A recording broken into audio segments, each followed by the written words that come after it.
Iya, baik saudara, kita akan melanjutkan bacaan firman Tuhan. Namun sebelumnya, seperti biasa kita akan baca kesaksian. Terlebih dahulu yang sudah masuk. Iya, shalom, selamat sore Ibu Pendeta Debbie Basjir. Saya mau bersaksi tentang kebaikan dan pertolongan Tuhan bagi kami dan mujizatnya atas cucu saya. Beberapa waktu yang lalu cucu saya Devandra bangun tidur sehat-sehat aja, tapi kira-kira jam 7 pagi dia lemas dan saya pegang badannya terasa panas. Saya tawarin sarapan tapi dia tidak mau. Akhirnya saya paksa dia makan dan dia hanya makan beberapa suap saja. Habis itu dia sudah tidak mau lagi makan. Dia tidur dan semakin siang semakin panas badannya. Lalu saya mengambil bawang merah, saya campur dengan minyak kayu putih dan saya urutkan ke seluruh tubuhnya. Tapi sebelum saya urut, saya berdoa. Saya katakan dalam nama Tuhan Yesus, ya dia sembuh. Lalu dia tertidur, kira-kira jam 11-an, saya tes panasnya jadi 38 derajat. Saya berdoa lagi seperti yang diajarkan ibu, saya bilang, kalau penyakit ini datang karena dosa kami, ampuni kami Tuhan. Tapi karena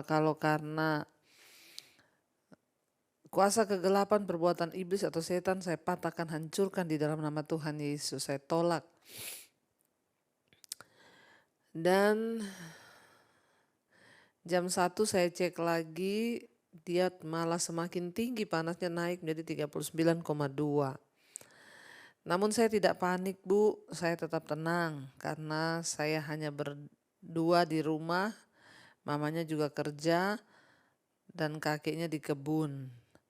Karena kami ini petani. Lalu saya berdoa lagi, doa yang sama. Jam 3 sore dia sudah bangun, saya ajak dia makan. Dia mau tapi lebih sedikit lagi daripada yang pagi. Lalu dalam pikiran saya timbul, saya mau memberi dia madu dicampur dengan jeruk lemon. Sebelum saya beri minum madu campur jeruk lemon, saya berdoa lagi.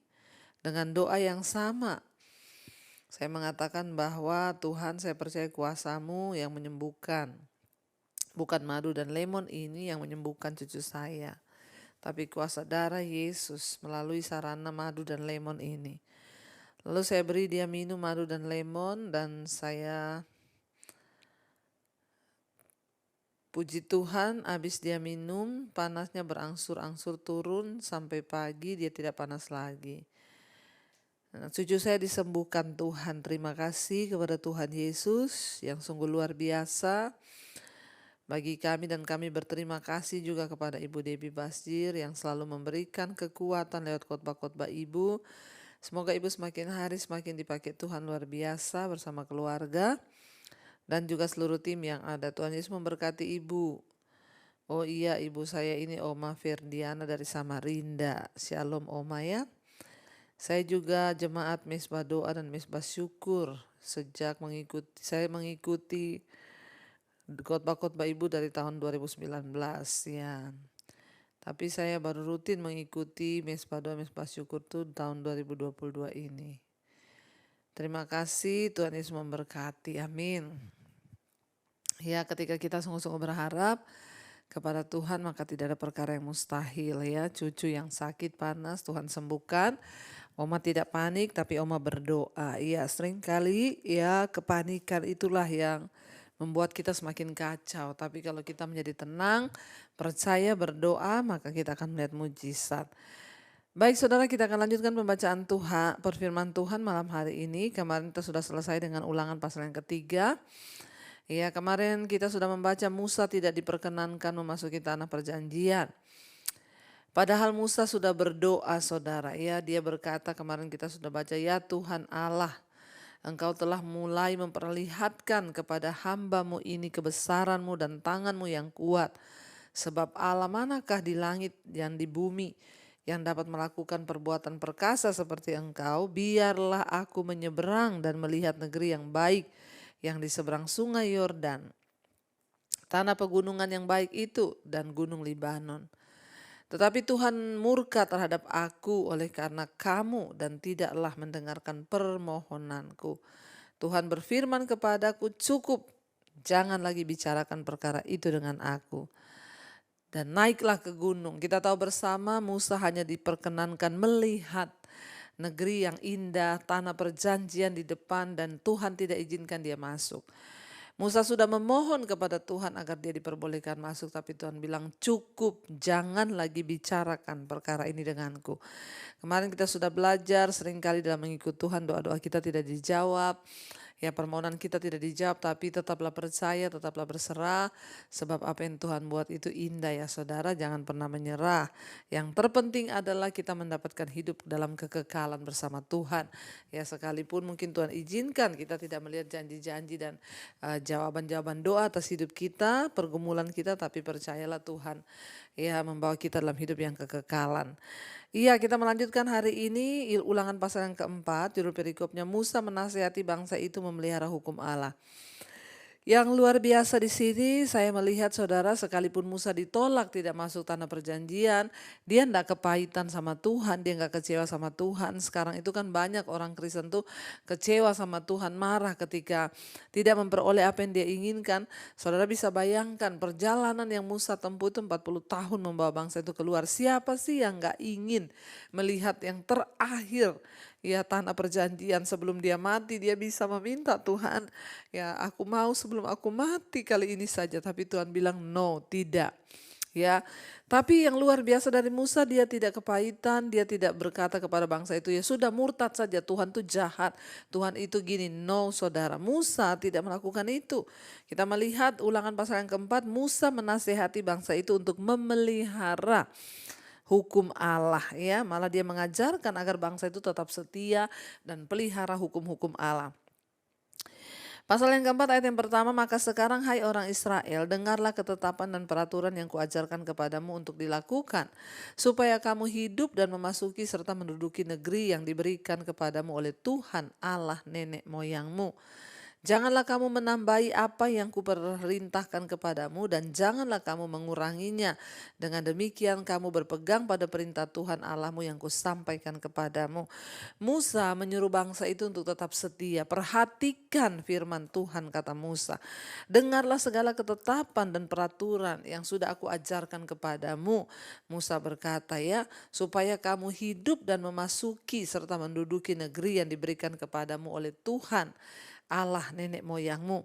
Ya, bahkan dia berkata janganlah kamu menambahi atau mengurangi ya dari apa yang sudah tertulis ya, dengan demikian kamu berpegang pada perintah Tuhan Allahmu yang kusampaikan kepadamu. Musa bilang jangan ditambahi, jangan dikurangi. Ya, pokoknya dengar baik-baik apa yang difirmankan Tuhan. Dan Musa berkata kalau kamu menuruti maka kamu akan melihat negeri itu. Saudara, apakah maksudnya dikatakan jangan menambahi atau mengurangi perintah Allah? Peraturan-peraturan ini adalah firman Tuhan dan peraturan-peraturan tersebut itu sudah sempurna. Bagaimana mungkin seorang manusia dengan hikmat dan pengetahuan yang terbatas bisa ya menyunting atau mengedit peraturan-peraturan Tuhan yang sempurna itu, menambahi peraturan itu akan menjadikannya beban, mengurangi peraturan itu akan menjadikannya tidak lengkap.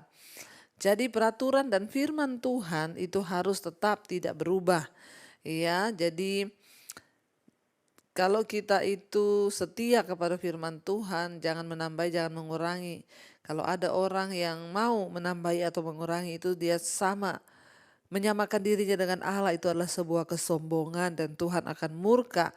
Ya, para pemimpin agama pada zaman Kristus juga harus sungguh-sungguh berhati-hati. Ya, jangan menambahi atau mengurangi. Seringkali demi kepentingan manusia, dia menambahi firman, bahkan mengurangi firman. Tapi kita tidak boleh. Apa yang ada tertulis, yaitu yang dilakukan. Tidak usah ditambahi, tidak usah dikurangi, saudara ya. Ayat yang ketiga dikatakan, matamu sendiri telah melihat apa yang telah diperbuat Tuhan mengenai Baal Peor. Sebab Tuhan Allahmu telah memunahkan dari tengah-tengahmu semua orang-orang yang mengikuti Baal Peor. Sedangkan orang yang mengikuti Baal Peor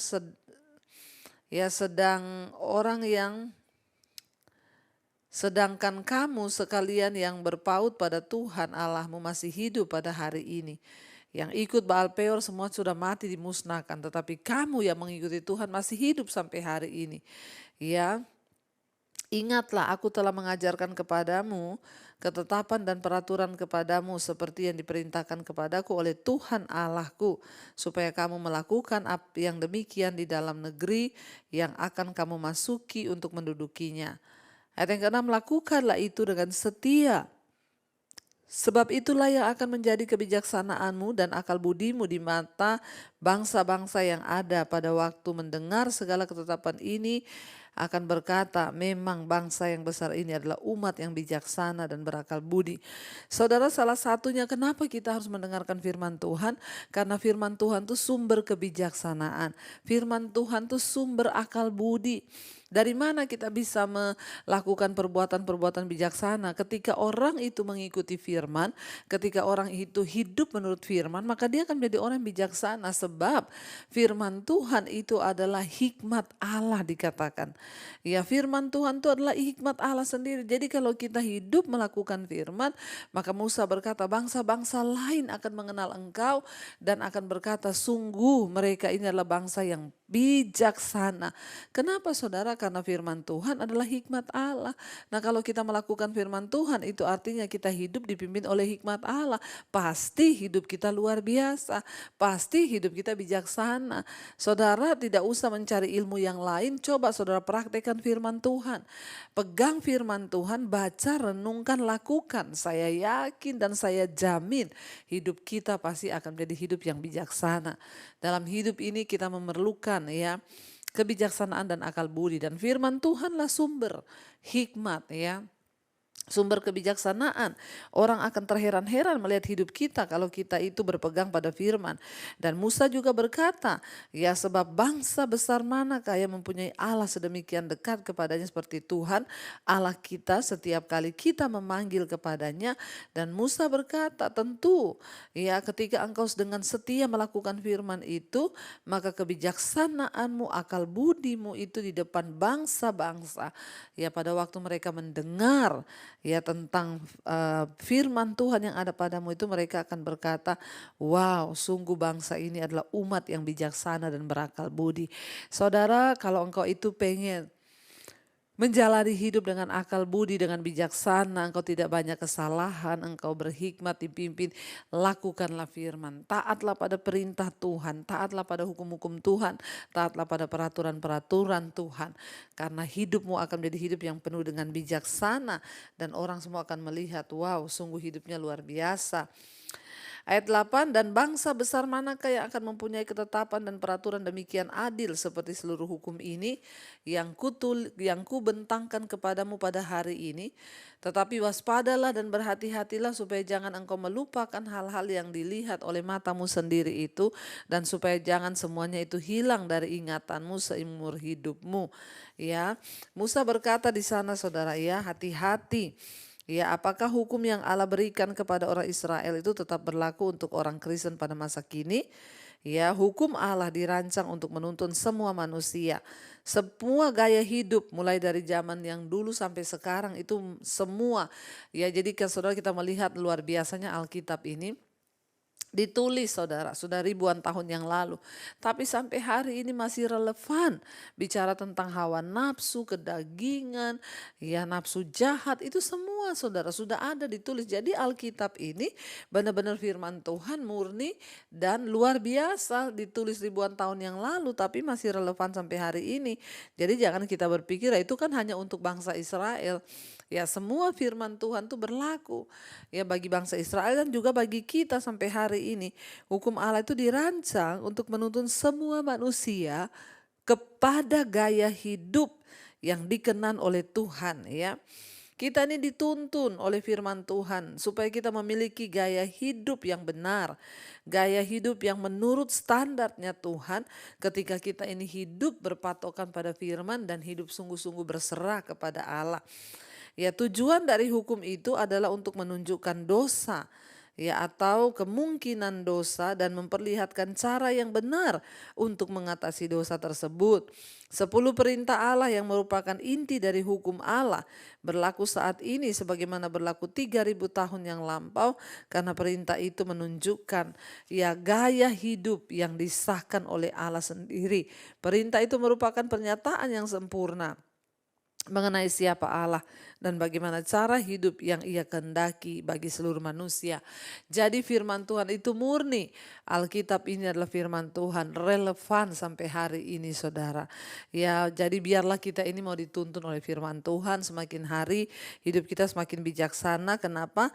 Karena dari mana orang bisa melihat kebijaksanaan hidup kita? Ya hanya ketika kita hidup berdasarkan tuntunan firman Tuhan. Hanya ketika kita hidup berdasarkan hukum-hukum Tuhan dan peraturan-peraturan Tuhan. Ya, dan kita melihat di sini ya Tuhan menyuruh bangsa itu untuk mereka berpegang kepada peraturan-peraturan Tuhan dan tidak melupakan. Musa berkata, jangan engkau lupakan ya, tetapi waspada dan berhati-hatilah supaya jangan engkau melupakan hal-hal yang dilihat oleh matamu sendiri itu, dan supaya jangan semua itu hilang dari ingatanmu seumur hidupmu. Beritahukanlah kepada anak-anakmu dan kepada cucu cicitmu semuanya itu. Jadi saudara, ya diperingatkan untuk bangsa Israel memperingatkan kepada cucu mereka, cicit mereka, kepada semua orang-orang yang ya keturunan mereka, supaya mereka itu sungguh-sungguh memegang ya. Karena Allah itu memberikan peraturan ya, yang lain juga di samping 10 peraturan dan perintah Allah itu. Dan apakah peraturan-peraturan tersebut juga penting bagi kita? Allah itu tidak pernah mengeluarkan suatu peraturan yang tidak memiliki tujuan atau yang tidak penting. Setiap Tuhan memberikan peraturan atau peringatan itu berarti yang terbaik bagi hidup manusia. Ya, meskipun demikian banyak peraturan yang kita baca dalam Pentatuk, saudara, ditunjukkan ya khusus untuk orang-orang pada zaman atau budaya saat itu. Meskipun hukum yang khusus mungkin tidak berlaku bagi kita, namun kebenaran dan prinsip-prinsip kekal ya di balik hukum-hukum itu masih berlaku, saudara ya.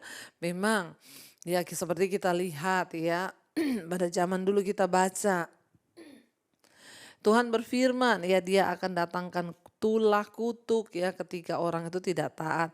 Ya mungkin sekarang kutuk ya kusta sudah tidak berlaku. Zaman dulu kalau orang itu ya melakukan dosa dia langsung kena kusta. Ya kalau sekarang masih enggak, tapi ya kita prinsip-prinsipnya itu masih terjadi. Ya mungkin ketika orang tidak taat sama Tuhan ya kusta rohani, artinya apa? Rohaninya sakit sehingga dia juga akan mengalami kebinasaan. Jadi tidak langsung binasa seperti pada zaman perjanjian lama, tapi prinsipnya itu sama, saudara ya. Dikatakan di sana semua hukum yang Tuhan buat itu penting. Peraturan yang Tuhan buat itu pasti memiliki tujuan. Ya, dan dikatakan saudara, ya dan semua kebenaran dan prinsip-prinsip itu ya kekal nilainya sampai hari ini. Sebagai contoh misalnya orang Kristen juga ya mengadakan persembahan kurban binatang dalam setiap ibadah pada zaman perjanjian lama. Meskipun demikian, prinsip-prinsip di balik persembahan kurban, yaitu pengampunan dosa dan pengucapan syukur kepada Allah tetap berlaku. Ya, berbagai kurban kepada Allah dulu bisa lewat tembus sapi, sekarang tidak, saudara. Ya, tetapi kita melihat bahwa berbagai korban itu merujuk pada korban tertinggi, yaitu Yesus Kristus sebagai anak domba Allah. Perjanjian baru mengatakan bahwa dengan kematian dan kebangkitan Yesus, kita ya sudah digenapi semua perjanjian lama dalam diri Kristus, dan ini berarti walaupun peraturan-peraturan dan perjanjian lama ya menolong kita untuk menyadari akan dosa-dosa kita dan membetulkan kesalahan-kesalahan kita, Yesus Kristuslah yang menghapus dosa-dosa kita. Sekarang Yesuslah yang menjadi teladan yang harus kita ikuti karena dia sendirilah yang telah mentaati hukum secara sempurna dan memperagakan isinya yang sejati. Semua hukum-hukum Tuhan dan peraturan Allah, firman Tuhan digenapi dalam Kristus Yesus. Karena itu hari ini kita menghidupi ajaran Kristus karena di dalam Dia terletak seluruh kepenuhan kealahan dan seluruh firman.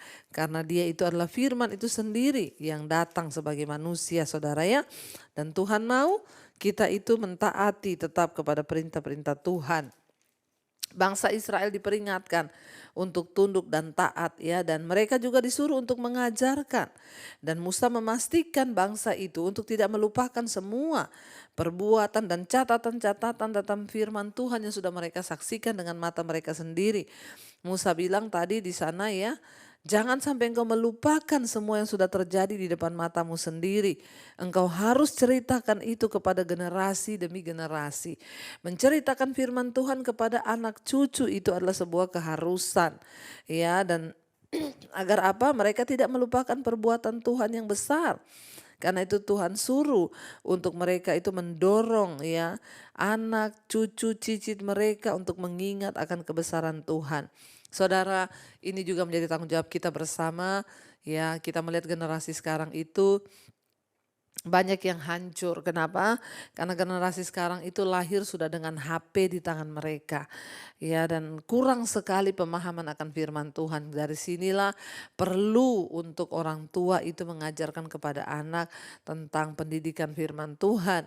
Ya, boleh pergunakan handphone untuk puterin dia film-film tentang ya kisah Alkitab.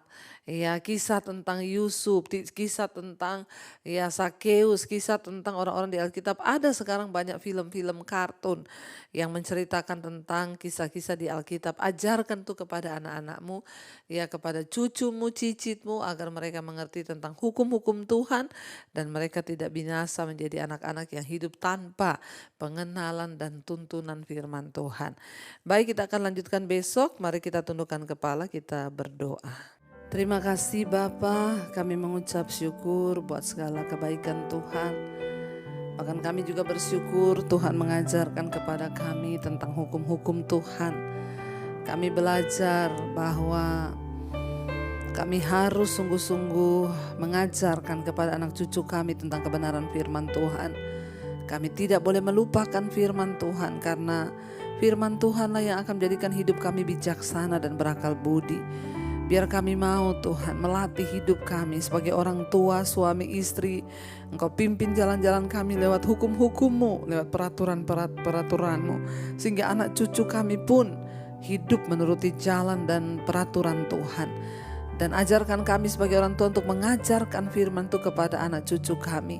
Generasi-generasi di bawah kami agar mereka mengingat akan firman-Mu Bapa. Ampuni kami kalau selama ini kami tidak mengajarkan firman Tuhan kepada anak-anak cucu kami. Kami mau Tuhan memulai dari keluarga rumah tangga kami untuk hidup sungguh-sungguh melakukan firman. Sehingga para suami menjadi suami yang bertanggung jawab, menjadi imam yang benar. Istri menjadi penolong anak-anak hidup takut akan Tuhan. Dan mereka akan melihat masa depan mereka akan menjadi masa depan yang penuh dengan harapan. Terima kasih Bapa, ini hidup kami, masa depan kami. Bahkan kami berdoa untuk setiap anak cucu kami atau setiap kami yang terikat dengan dosa-dosa, kenajisan, percabulan, homoseksual, lesbian, perselingkuhan.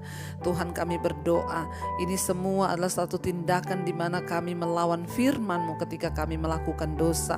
Kan itu kami berdoa, lepaskan Tuhan yang terikat dengan dosa-dosa, film porno, yang terikat dengan rokok, minuman keras, obat-obatan terlarang, narkoba, judi, yang terikat dengan segala kepahitan, amarah, kebencian, kekhawatiran, ketakutan. Kami tolak, patahkan, hancurkan di dalam nama Yesus. Merdekakan setiap kami dengan hukum-hukum Tuhan.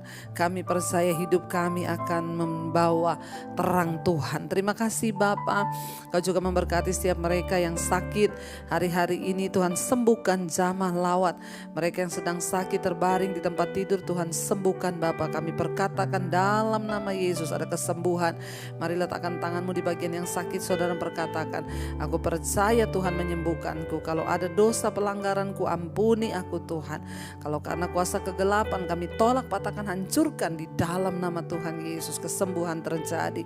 Bapa, hamba juga berdoa untuk setiap mereka yang ada dalam persoalan, masalah yang pelik, masalah hutang piutang, keuangan, yang ingin menjual aset. Tuhan, Engkau mempertemukan dengan jalan keluar yang terbaik. Bapa, Engkau sanggup memulihkan ketika kami sungguh-sungguh bertobat. Kau juga berkati setiap mereka yang ingin mencari pekerjaan. Tuhan, berikan yang terbaik. Ketika hidup kami mau dituntun oleh hukum-hukum dan peraturan Tuhan, kami percaya mujizat demi mujizat akan kami lihat. Berkati setiap mereka rindu punya keturunan, anak keturunan ilahi seperti janji firman Tuhan, kami beranak cucu dan berkembang biak di bumi. Tuhan beri Bapa mujizat-Mu. Kami berdoa dalam nama Yesus, segala roh kemandulan kami patahkan, hancurkan di dalam nama Yesus. Engkau berikan keturunan ilahi. Tuhan juga memberkati untuk setiap anak-anak-Mu Tuhan yang hari-hari ini sedang dalam pergumulan yang berat, masalah rumah tangga, Tuhan pulihkan. Berkati bangsa dan negara kami Indonesia dari Sabang sampai Merauke. Kami percaya anugerah-Mu melimpah bagi Indonesia. Lawatan Tuhan terjadi, hujan pertobatan tercurah. Berkati Bapak Presiden Jokowi, wakilnya, seluruh lembaga-lembaga negara, TNI, Polri. Tuhan bersihkan dan kuduskan agar bangsa Indonesia menjadi bangsa yang benar di mata Tuhan, sehingga kebenaran itu mengangkat derajat bangsa kami. Ampuni dosa bangsa ini Tuhan. Lawat bangsa ini, berkati tanahnya, udara, laut, airnya, pertanian, perkebunan, peternakan, pertambangannya diberkati Tuhan. Indonesia menjadi negara yang makmur dan menjadi berkat bagi negara-negara yang lain.